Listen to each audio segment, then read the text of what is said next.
그 성경 공부하실 때 이제 창세기도 재미있고 출애굽기도 재미있는데 출애굽기도 이제 다 24장까지만 재미있는 건 아시죠? 24장까지. 그러니까 출애굽기 25장부터는 이제 별 재미가 없어요.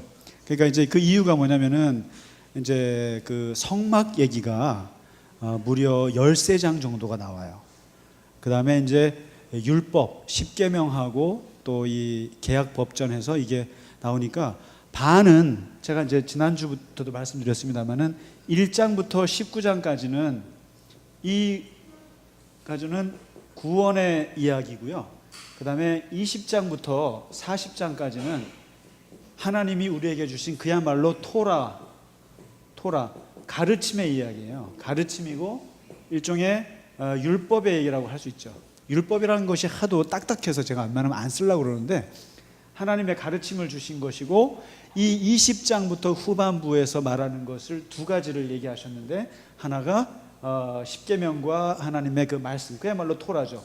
하나님의 그러니까 율법을 주셨고 그 다음에 여기에 버금가게 나온 게 성막 이야기입니다. 이 두 가지, 이 아주 그 의미심장한 두 가지를 어디서 하냐면은 시내산에서 1년 동안 머물면서 하거든요. 만드는데 이 두 가지가 참 중요합니다. 그래서 오늘은 이제 요 앞부분에 뭐 홍해를 건너고 10가지 재앙을 만나고 뭐 이런 것들은 이제 아주 드라마틱한 그 진행 이야기죠. 그러니까 지나갔고 시내산에서 머물던 이 1년 동안에 있었던 이 두 가지가 사실상 기독교 신앙의 이 기초를 만들어 놓은 거예요. 그래서 성경의 신앙의 기초가 창세기다? 아니에요. 창세기는 신앙의 기초라기보다는 인간에 대한 근원에 대한 그 이야기예요, 사실상. 그래서 창세기는 정말 얘기할 게 많아요. 인간, 원래 최초의 인간, 최초의 남자, 최초의 여자, 최초의 사회, 최초의 가정, 최초의 사례, 최초의 그다음에 뭐 이런 것들. 그래서 그런 근본적인 것들을 얘기하고 있는 거고, 신앙생활의 첫 출발이 출애굽기에서 다 토대가 형성이 된다는 거죠. 거기서 이제 우리가 20장에 십계명이 등장을 하고, 사실 십계명만 따로 한 두세 시간을 해도 모자라긴 한 부분입니다. 십계명만 사실 계명 하나하나 이게 굉장히 중요한데 기억나세요 혹시? 뭘 했는지? 그냥 뭐 이렇게 대충 훑어서 가서 좀 기억을 못 하실 수도 있는데, 하여튼 십계명 부분, 그 다음에 이제 이 성막을 짓는 부분 이제 있다가, 이 성막은 그렇습니다. 이 성막은 25장부터 30장까지는 설계도고요. 그 다음에 이제 32장인가요? 부터 마지막 그 장까지는 40장까지는 실제로 시공하는 거죠. 설계도를 건축하는 그 성막을. 그래서 오늘 우리가 같이 볼 게 35장을 한번 좀 보실래요? 그러니까 십계명도 한번 했다가 그 지난주에 말씀드렸다시피 아론과 망령된 이스라엘 백성들이 금송아지 만들어 가지고 하는 바람에 한번 깨뜨렸잖아요. 깨뜨리고 두 번째 이제 만들어 가지고 이제 다시 내려왔어요. 그래서 80일을 금식을 시켰다고 그랬는데, 이제 35장에 보면 여기에 한 가지 자꾸만 말씀마다 이렇게 나오는 게 하나 있어요. 그게 뭐냐면은 안식일 규례예요. 안식일, 이게 자꾸만 이렇게 불쑥불쑥 나와요. 그래서 이 십계명 중에서 4계명이 안식일이잖아요. 근데 이 안식일이 굉장히 생각보다 중요합니다, 이게. 이스라엘. 그래서 예수님이 그 십자가에서 죽게 된 원인을 제공한 것도 안식일 날, 그것 때문에 이제 미움을 받게 됐거든요. 근데 이 이스라엘 백성들이 안식일 규례를 자꾸만 이렇게 얘기할 때는 한번 35장 1절, 2절, 3절 보실래요? 거기 보면은 엿새 동안은 일하고 일곱째 날은 너희를 위한 거룩한 날이니 여호와께 엄숙한 안식일이라. 누구든지 이 날에 일하는 자는 죽일지니 안식일에는 너희의 모든 처소에 불도 피우지 말지니라. 이 안식일을, 이게 언제 생기었냐면은 이게 출애굽하면서부터 광야 생활하면서요, 광야 40년 동안 실습한 게 안식일 훈련이에요. 사실상 이게 지금은 굉장히 일주일에 항상 한 번 쉬는 게 당연하다고 생각이 들지 몰라도 430년 동안 안식일이라는 게 없었어요. 그러니까 이스라엘 백성들에게 있어서 그들은 휴일이라는 게 없어요. 그러니까 쉼이라는 말이 있죠. 쉰다. 이 말이 없어요. 특히 고대 시대에는요, 모세 시대에 이 쉼이라는 것은 이거는 신에게만 쓰는 말이에요. 이거는 신에게만 쉼이 있어요. 인간에게는 쉼이라는 게 없어요. 그런데 이제 그 창세기에 하나님이 어떻게 하셨어요? 6일 동안 노동을 하시고 7일째 쉬었어요.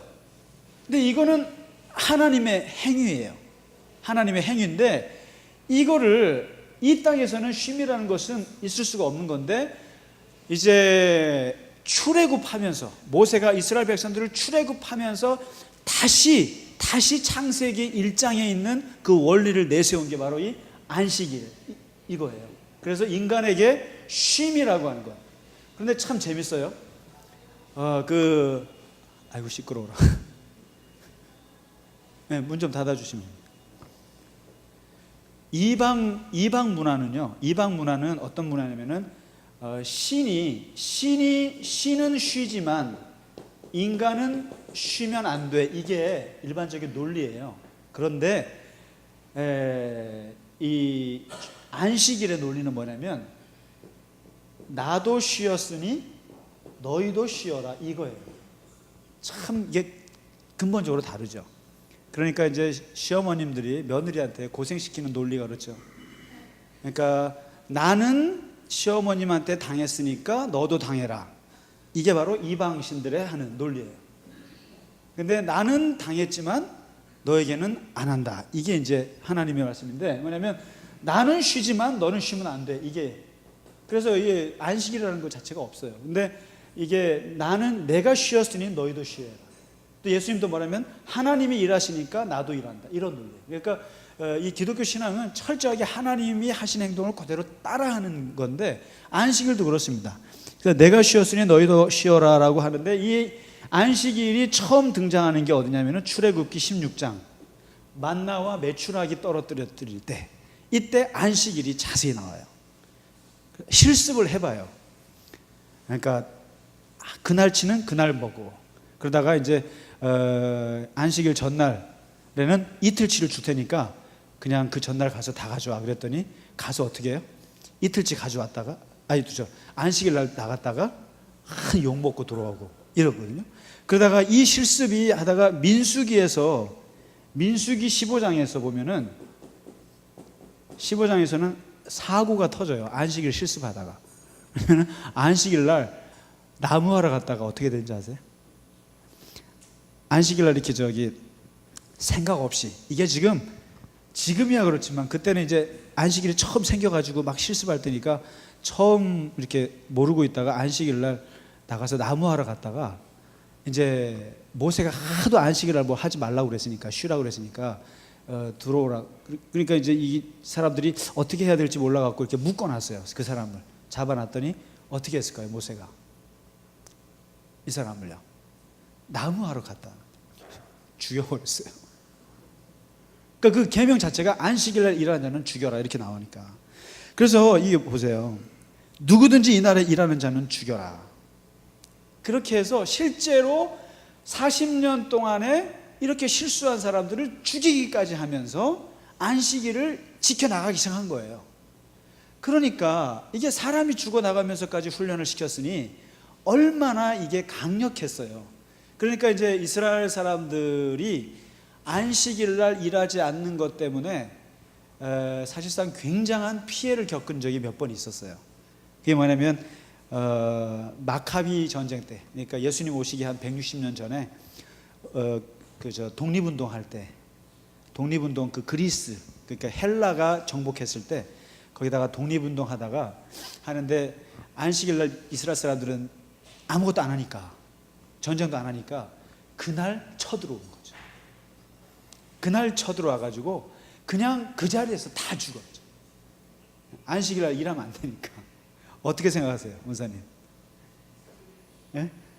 주일날 전쟁. 우리 6.25도 주일날 일어났죠? 네, 주일날. 그러나 우리는 다 주일날 도망갔죠. 정신없이 도망갔죠. 근데 이 이스라엘 사람들은 이게 광야 때부터 훈련을 너무 빡세게 한 거예요. 그러니까 마카비 때 그 그리스 이 사람들이 그냥 쳐버리는 거예요. 그날 일부러 약점이니까. 그리고 안식일 날을 그 지키기 위해서 했던 기가 막힌 전쟁이 하나 있는데 6.1 전쟁이라고 들어보셨어요? 이게 67년인가? 중동 1차, 2차, 3차, 4차 전쟁이 있었어요. 그러니까 이스라엘이 주변 이집트, 시리아 이런 얘를 계속 그 나라 때문에 할 때, 그때 중동 3차 전쟁, 그때 이제 이집트를 이스라엘이 먼저 칠 때 6일 만에 전쟁을 끝냈어요. 그냥 3시간 만에 공군 비행기를 그냥 한 80%를 박살을 내고, 그렇게 해서 그냥 6일 만에 이집트를 초토화시킨 적이 있어요. 그 모세 다이안이라고 국방부 장관 있죠, 애꾸는 그 사람이 했던 건데, 그 왜 6일 만에 끝낸지 아세요? 안식일 지키려고.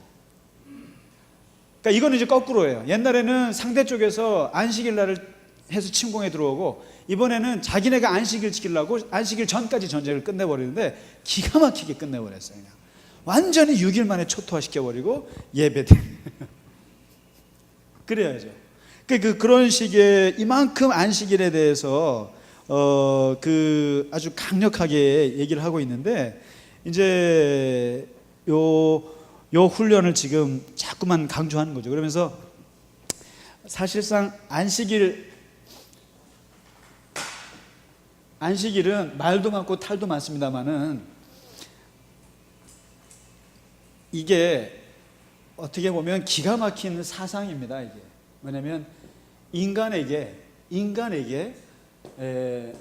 노동과 휴식이라고 하는 이것을 준 최초의 인권의 법이에요. 이게요.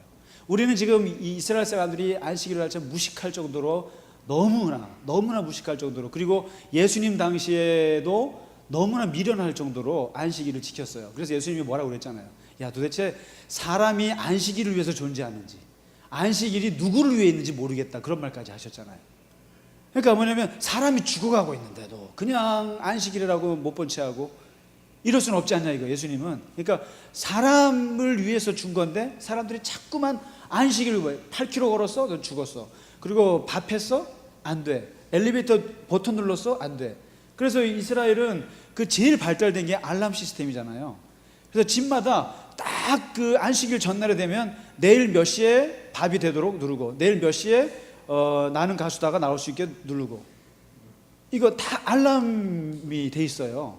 왜냐면 버튼을 누르면 안 되니까. 그래서 혹시라도 코드가 빠져 있거나 문제가 되면은 누굴 시켜요? 이방에서 유학 온 학생들 불러가지고 시켜요.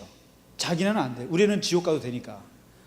그래갖고 와서 그렇게 할 정도로, 그만큼 답답할 정도로 하는데, 그러나 이게 광야 시대에 안식일을 주셨다라는 말은 430년 동안 인간에게는 쉼이라고 없는 노예들에게 하나님도 쉬었는데 너희도 쉬어. 이건 엄청난 해방의 메시지예요. 그러니까 얘들이 쉬지를 못하잖아요. 잘 초반부터 꼭 7일 만에 쉬라고 하니까 쉬지는 못해요. 그러니까 나무하러 가다 죽고, 그 다음에 음식 주스러 가다 죽고 말이죠. 쉬어본 적이 있어야죠. 사람도 노는 사람이 놀 줄 알지, 그도 맨날 일하는 사람들은. 그래서 우리가 말할 때 일하는 자는 일하는 자 아니라 뭐죠? 그 CF에 나왔죠. 열심히 일하는 자여 떠나라. 그게 맞아요. 열심히 쉰 자여 그 다음에 일하라. 이게 맞아요. 이게 재밌습니다. 그 사람이 며칠째 창조된지 아세요? 6일째 창조되죠. 6일째 창조되고 나서 그 다음에 7일째가 안식일이잖아요. 그 뭐예요? 사람은 창조되자마자 뭐 했어요? 쉬었어요. 쉬고 나서 1, 2, 3, 4, 5예요. 그러니까 뭐냐면 쉰 자여 그 다음에 일해라. 쉬고 일하라지 일하고 쉬는 게 아니라는 거예요. 그러니까 우리는 보통 일하고 봉급받죠. 근데 사실상 하나님의 원리는 봉급받고 일하는 게 맞아요. 네. 어떻게 생각하세요? 원래 이게 창조는 쉬고 일하는 거예요. 그래서 일요일이 첫째 날이에요. 원래 첫째가 되는 거예요. 오늘이 일단 쉬고 첫째 날이고 그 다음에 내일이 둘째 날인 거예요. 월화수목. 그러니까 율법의 세계는 6일 동안 일하고 보상으로서 주일을 받아라 이렇게 돼 있죠. 근데 은혜의 세계는 그게 아니고 주일이 먼저 쉬고 나서 일하는 거죠. 그러니까 쉰 은혜를 가지고 그 삶을 살아가는 거지 일하고 나서 받은 게. 그러니까 열심히 일한 자요 쉬라 이거는 율법이고요. 쉬었으니까 그 다음에 할 게 없으니까 일해라 이게 은혜예요. 내일부터 할 게 없으니까 일하세요. 그러니까 너무 쉬는 것도 지겨우니까. 그러니까 이제 그런 개념이기 때문에 그래서 도대체 이 쉼이 누구를 위해 있느냐? 사람을 위해서 있다. 그래서 이게 엄청난 인권 해방의 율법이라고 할 수 있는 거죠. 안식일이요. 근데 이걸 이제 사람들이 너무 옥조화 매가지고 예수님 당시에는 욕을 먹을 정도로 답답하게 해서 그렇지. 그래서 이게 굉장히 안식일이 중요한 거라는 것을 지금 이제 35장에 잠깐 다루고 있고요. 그 다음에 이제 36장부터 쭉 이제 그 성막이 나오잖아요. 성막을 지난번에 한번 기본 구도를 말씀드렸는데 이게 어떻게 보면 출애굽기에서 제일 중요한 건 성막이에요, 사실. 왜냐하면 이게 장수로 봐서도 13장이나 들어가 있어요. 그러니까 3분의 1이 성막에 대한 게 들어가 있습니다. 성막에. 그러니까 이제 이제 성막을 설계를 시키고 하는데 하나님이 일단 먼저 성막에 대해서 일단은 그 모세를 불러가지고 시내산에서 이제 보여주신단 말이죠. 보여주시는데 참 재밌는 게요. 이렇게 성막의 구조가 여기가 22m고 여기가 이제 45m 정도가 되는데 이런 구도로 해놨는데 여기에 세 가지 구도가 있다 그랬죠. 이렇게 성소가 있고 그 다음에 여기에 지성소가 있잖아요. 그 다음에 여기가 성소예요. 그 다음에 여기가 뜰이라 그랬습니다. 뜰. 이게 세 개 구도예요. 성막이요. 그리고 여기에 번제단이 있고 물두멍이 있고 이 성소 안에는 진설병, 떡상 12개 지파 떡이 있고 그다음에 여기에 7개 촛대가 있고 여기에 분향단이 있고 그 다음에 이 지성소 안에 법궤가 있어요. 법궤.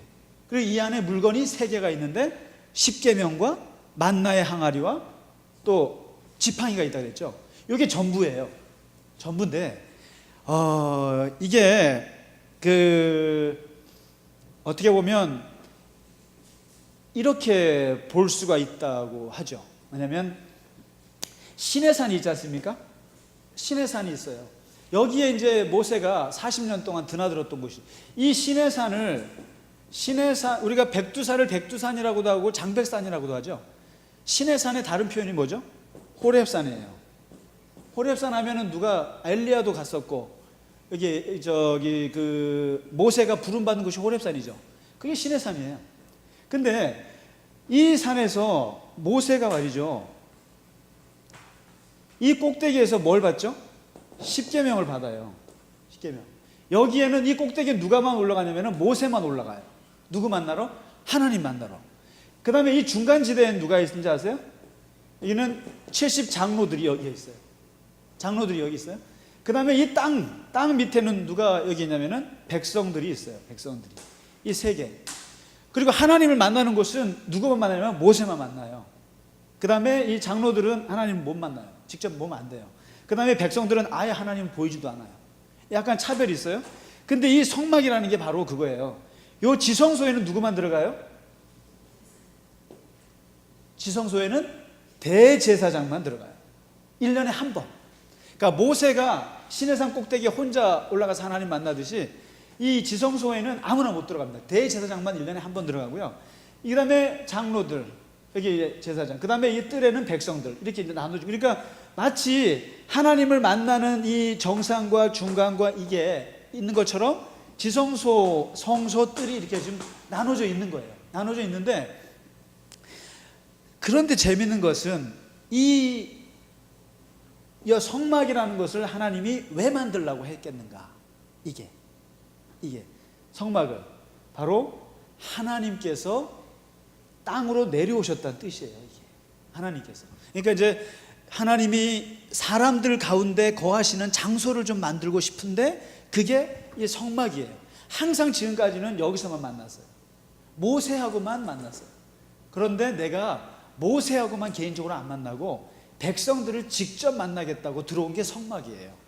그러니까 이게 어떻게 보면요, 성육신, 예수님이 이 땅에 내려오신 것처럼 신이, 산에 계신 하나님이 이 땅으로 내려와서 텐트 속으로 들어오신 거예요.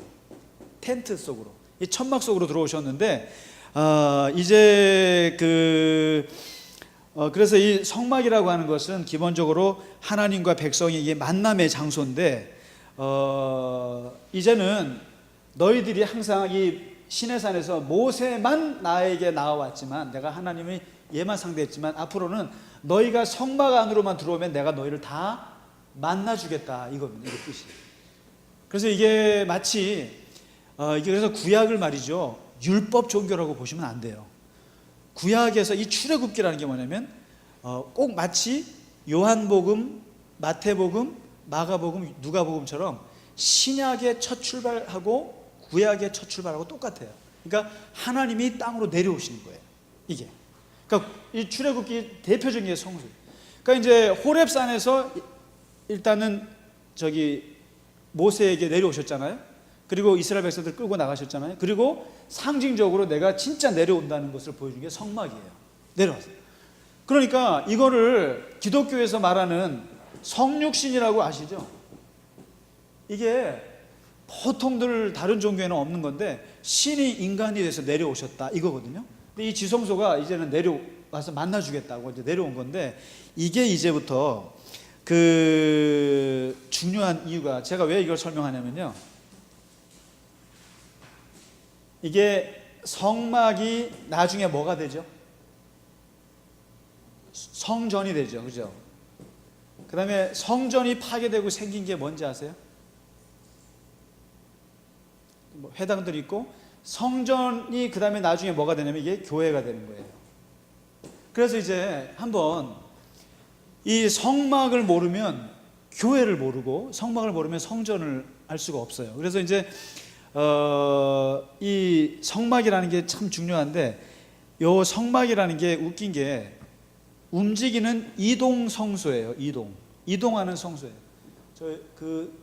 캠핑카 같은 거죠, 일종의. 움직이는. 그러니까 천막을 쳤다가 다시 이동하고. 그래서 이제 하나님이 이 성전하고 성막은 기본적으로 다릅니다. 성막은 이게 백성들이 움직이면 나도 따라서 같이 움직이시는 거예요. 같이 움직이시는 건데, 그렇게 해서 이게 성막인데, 이러다가 이제 성전을 지었지 않습니까? 솔로몬이 성전을 딱 지어 놓으니까 이게 어떻게 되겠어요? 성전은 움직이지 못하죠. 움직이지 못하니까 여기에는 이제 솔로몬이 지어놨고, 하나님이 성전에 계신다, 그리고 예루살렘 성전에 와야 하나님 만날 수 있다, 이렇게 된 거예요. 그래가지고 여기서 이제 신앙이 부패하기 시작하죠. 왜냐하면 하나님이 움직이지는 못해요. 그래서 백성들이 무조건 성전에만 들어와야 하나님이 계신 줄 알아요. 마치 보면 교회에만 하나님이 계신 줄 아는 것처럼 이렇게 들어오면. 그래가지고요, 이것 때문에 예언자들이 얼마나 많이 뭐라고 했는지 몰라요. 야, 하나님이 성전에만 계시는 줄 아니? 그러면서 예레미야 같은 사람은 성전에서 온갖 죄를 다 지으면서 여기 성전에만 오면 하나님 만난다고 떠든다고 하면서 비판을 엄청 많이 했었어요. 그래서 이 하나님을 가둬놓은 거죠. 그리고 심지어는 다윗이 이 성전을 짓고자 하는 꿈을 꾸고 싶었는데 이런 말을 한 적이 있어요. 내가 이제 하나님의 성전을 내가 짓고 싶은데, 왜냐하면 법궤가 말이죠, 저 구석진 데 있고 하나님이 대접을 못 받는 것 같은 거예요. 그래서 다윗이 내가 이제 먹고 살만하니까 내가 하나님의 집을 지어 주어야겠다, 이렇게 한번 자기 그 나단 선지자한테 고백을 해요. 그러니까 나단 선지자가 어휴 좋죠. 쉽게 말하면 우리 장로님께서 교회 하나 지어준다는데 제가 싫어할 일이 있겠어요? 그런데 어휴 그렇게 하시라고 한 거예요. 그런데 이 나단 선지자가 집에 가서 기도하는데 잠이 안 오는 거예요. 그러면서 하나님이 밤중에 말씀하시는데 너 저거 말려라 이거죠. 그러면서 가서 그 다윗에게 뭐라고 한 줄 아세요? 내가 광야 생활하면서 천막 생활한 게 몇백 년이다. 내가 천막 생활을 엄청나게 오래 하면서 내가 한마디라도 출애굽기에서 민수기에서 여호수아에게서 사사기에서 천막 그 이동 그 불편한 천막이라고 해서 내가 한마디라도 불편한 거 있었니? 그 말을 해요. 내가 언제 내가 집 없다고 내가 불평한 적이 있었니? 그 말을 나단을 통해서 다윗에게 해요. 네가 뭔데 내 집을 지어주니? 내가 너에게 집을 지어주는 거지. 너 입장 바꿔. 너 그러면 안 돼. 그러면서 되게 교만하다는 식으로 얘기를 하시는 거예요. 이 말 속에 뭐가 있냐면 내가 천막 생활을 하면서 나는 이동하는 하나님이고 성막에 거할 수도 있지만 시원치 않으면 바깥에도 나갈 수도 있으신 분인데 너희는 왜 성전에다가 나를 가두려고 하느냐 이런 뜻이에요 사실상. 그러니까 하나님이 그래서 솔로몬이 그런 기도를 했어요. 7년 동안 성전을 지어놓고 하나님 앞에 봉헌 기도할 때 그 내용이 있어요. 왜냐하면 하나님이 뭐가 아쉬워서 이 조그마한 성전에 계시겠습니까마는 그러나 우리가 성전에 와서 하나님을 부르면 와서 우리를 만나 주십시오 이런 기도는 있어요. 그런데 이 솔로몬은 그나마 겸손한 거죠. 그런데 대부분의 그 다음 백성들이 어떻게 하냐면 성전에 가야 하나님을 만날 수 있다고 착각한 거예요. 성전에 가야 세상에서 더럽게 살고 개차반으로 살아도 성전에만 들어가면 죄 용서받고 성전에만 들어가면 하나님이 계시고 그런 줄 안 거예요. 근데 하나님이 성전에만 계시냐고요? 아니라는 거예요. 그래서 이 성전은 사실상 실패작이라고 봐요. 하나님이 있어서. 그리고 이제 이 성전이 있잖아요. 성전이 있으면 이게 뭐가 나쁜지 아세요?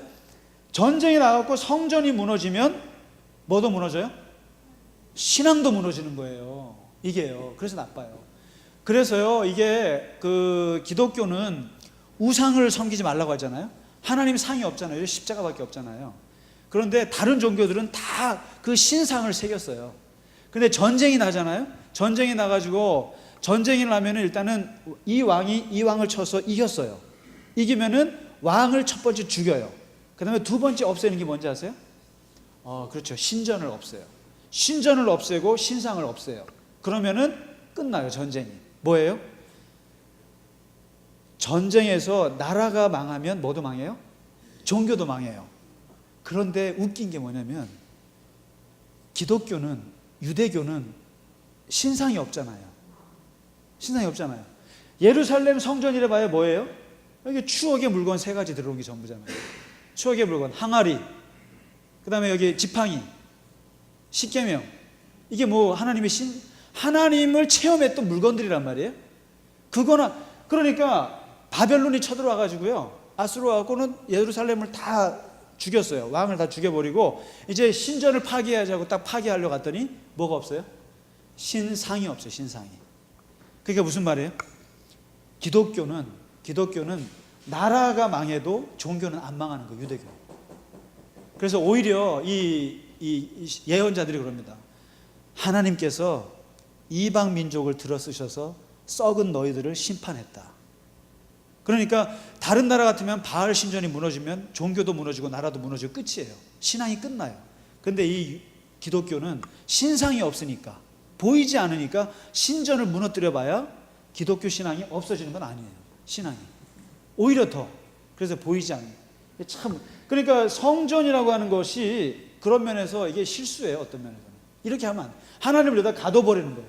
그래서 성전을 무너뜨리면 이스라엘의 종교도 무너뜨리는 거죠. 근데 이제 그런 개념인데, 다행히 이 유대교에는 신상이 없으니까 야훼 신앙이 없어질 수는 없어요. 없어지지 않고 살아남았는데, 아무튼 이것보다도 정말 중요한 건 이 성막이라는 거예요. 성막. 움직이는 성소. 이렇게 이제, 그래서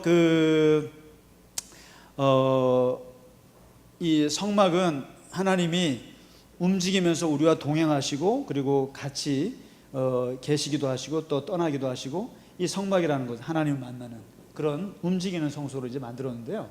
그러면 이제 이겁니다. 그럼 성전은 그러면 어떻게 하느냐 이거죠. 성전이라는 것은 그래서 여기서 이제 한 가지 오늘날 신학적으로 아주 심각한 문제가 있는 게 바로 이 성전 신학이에요. 이게 뭐냐면 성전은 나중에 이게 교회가 됐다 그랬잖아요. 이 교회는 성전인가요? 여기가 성전인가요 이게? 예? 예, 이 교회라는 것이 곧 이퀄 성전인가요? 그런데 이제 어떤 교회 가면 예루살렘 성전 또 무슨 뭐 바울 성전 이런 거 있잖아요. 그 다음에 이제 주로 이제 그 교회 건물 지을 때 뭐라 그래요? 성전 건축이라고 하잖아요. 그런 거는 어떻게 생각하세요? 잘못됐어요? 이게 사실상 성전 건축이라 그러면 이게 이제 교인들이 더 이렇게 더 돈을 많이 내나 봐요. 그리고 이 건물에 예를 들면 우리도 있죠. 여기를 예루살렘 성전이라고 하고 영상 예배실이라는 그런 천박한 단어를 쓰지 말고 거기를 바울 성전 이렇게 하면 어떨까? 만일에 이렇게 했을 때 되게 멋있어 보이죠. 근데 그게 잘못됐다는 거예요. 교회는 절대로 성전이 아니라는 거예요. 다시 말해서 교회에 들어오면 하나님을 만나는 것 같고 교회 밖을 떠나면 하나님하고 상관없는 것 같고 하나님을 교회 안으로만 묶어두려는 옛날의 성전 신학이랑 똑같은 거예요. 그런데 우리 기독교 신앙이라는 게 어디 그래요? 발 딛는 곳이 곧 하나님이 계신 곳이라는 거죠. 그래서 이 성전은 우리 교회를 성전이라고 하면 안 되고요. 여기는 그냥 예배당인 거죠. 예배당. 세 사람 교회. 이 교회라고 하는 것 자체는 그냥 공동체거든요. 공동체. 사람들의 모임이 곧 교회니까. 근데 여기 건물은 그냥 예배당인데 이 성전은 누구에게 쓰냐면은 복음서에 보시면 예수님 자신이 성전이라는 거죠. 예수님의 몸이 성전이라고 해요. 그래서 예수님이 야 내가 저 50년 동안 지었던 헤롯 성전 내가 무너뜨리고 3일 만에 내가 다시 지을 거야 이런 말 한 적 있죠. 그랬더니 사람들이 미쳤구나 소리를 들었죠. 그런데 요한복음에 보면 그게 그런 의미가 아니라 자기가 죽었다가 자기가 무너졌다가 3일 만에 다시 살 거라고 하는 성전인 자기 자신을 두고 한 말이었더라 이런 말이 있어요. 그러니까 예수님의 몸이 곧 성전이라는 거였어요. 그 다음에 이게 조금 더 발전해서 바울은 뭐라 그런지 아세요? 바울은 너가 곧 성전이다 그랬어요. 너가 곧. 그러니까 처음에는 예수님이 곧 성전이고요. 몸이. 그 다음에는 우리가 성전이라는 거죠. 너희가 성전의 전인 줄 알지 못해. 너희 몸이. 그래서 성전을 건축한다. 성전을 건축한다는 뜻은 뭐냐면 사람을 거룩하게 세운다는 뜻이에요. 그러니까 사실은. 그러니까 내 몸이 곧 성전이라는 거죠. 그래서 이거를 그 교회하고 성전이랑 묶으면 안 되고요. 이제는 그러니까 기독교인들은 다 성전하면 다 내가 성전이지 이거예요. 우리는 그냥 내가 권사님이 성전이시고 그 몸이 곧 성전이에요. 그래서 거기가 되게 거룩하고요. 그 몸이 되게 굉장히 중요하다고 가르치는 거거든요. 그래서 이거를 교회 건물을 성전이라고 하면 곤란하고 그래서 이제 이것이 어디서 나왔냐면 바로 이 성막에서부터 나왔다. 그래서 이제 이 성막을 여기 36장 이제 짓는 과정들을 한번 보세요. 보시는데 이 지을 때 성막을 지을 때 이제 천막으로 짓지 않습니까? 지을 때 사람을 썼어요. 사람을 썼는데 누굴 썼냐면 이름이 브살렐이라는 사람을 썼어요. 근데 이 브살렐이라는 사람을 소개할 때 그 35장 30절에 보면 이 사람이 성령이 충만합니다. 하나님의 영이 충만해요. 충만한데요. 우리는 보통 하나님의 성령이 임하면 말이죠. 방언도 터지고 기도도 잘하고 말씀도 잘 전하고 이렇게 생각하죠. 그런 면도 있지만 성령을 받으면 건축을 잘하는 것도 있어요. 그러니까 여기 보세요. 하나님의 영이 그에게 충만해서 지혜와 총명과 지식. 그러니까 성령이 임하면 머리가 좋아질 수도 있고 지혜가 생기기도 하고 그 다음에 지식이 충만한데 이 사람은 뭐냐면은 금과 은과 노수로 제작하는 기술이 뛰어난 거예요. 그러니까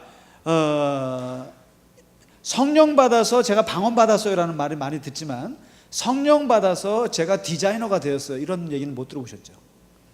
성령 받아서 제가 건축가가 됐어요. 근데 사실은 내가 건축가가 되고 어떤 기가 막힌 기술을 가지게 된 것도 기독교 신앙에서 볼 때는 성령께서 주시는 지혜였다는 거죠. 이 부살렐은 분명히 성령 받은 거예요. 하나님의 영을 받은 거죠. 근데 하나님의 영이 기술로 나타난 거죠. 건축 기술로. 그러니까 혹시 그 자녀들 뭐 이렇게 기술 좋고 그러면 야, 네가 성령이 충만하구나 그렇게 얘기하세요. 네가 잡것에 능하구나 이런 말 하지 마세요. 쓸데없는 일에 능하게 아니라 네가 하나님의 영이 임해서 네가 그렇게 뭘 잘한다고? 컴퓨터를 잘하는구나. 우리 권영준 집사님, 그렇죠? 그 발명 잘하시잖아요. 이게 이렇게 기술력이 뛰어난 사람에게 성령 하나님의 영이 임했다는 말은 성경에서 처음 나오는 거예요. 이거 부살렐.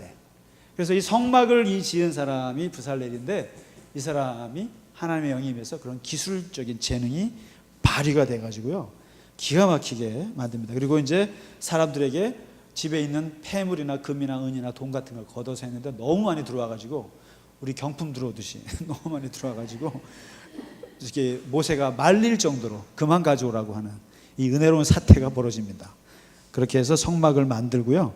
그렇게 해서 쭉 만드는 과정이 38, 39장 쭉 나오고 이제 성막을 봉헌한 후에 여호와의 영광이 그 회막에 덮이는, 그래서 하나님의 성령의 그 충만함이 이렇게 임하는 것으로 나오고 이제 이스라엘 백성들이 길을 떠나는, 그게 이제 출애굽 40장 마지막 장이 되겠습니다. 자, 그렇게 해서 일단 그 전체적으로 이제 출애굽기를 봤습니다만은 하여튼 그 출애굽기의 대략 구도는 아시겠죠? 이제는 하도 제가 반복을 해서. 그래서 출애굽기는요 그 구원의 책이에요. 분명한 것은 구원의 책이고 율법 책이 아니에요. 은혜의 책이에요. 하나님이 구원하시고 그들에게 말씀을 주시고 너랑 나랑 같이 살자라고 했던 그 첫 출발이 출애굽기입니다. 그러니까 이게 굉장히 중요한 책이죠. 자, 아무튼 오늘은 여기까지 하고요. 다음 주 이제 뭘 해야 될지 모르겠네. 레위기 들어갈까요? 레위 읽어내시겠어요? 하여튼 저도 고민해보고 결정하도록 하겠습니다. 예. 그래서 아니면 이제 그 모세 오경이 진행되니까 아예 민수기 이런 가면서 이야기식으로 광야 생활에서 무슨 일이 일어났는지를 쭉 진행을 할게요. 그게 좋겠죠? 예, 레위기에도. 예, 수고하셨습니다. 네, 감사합니다.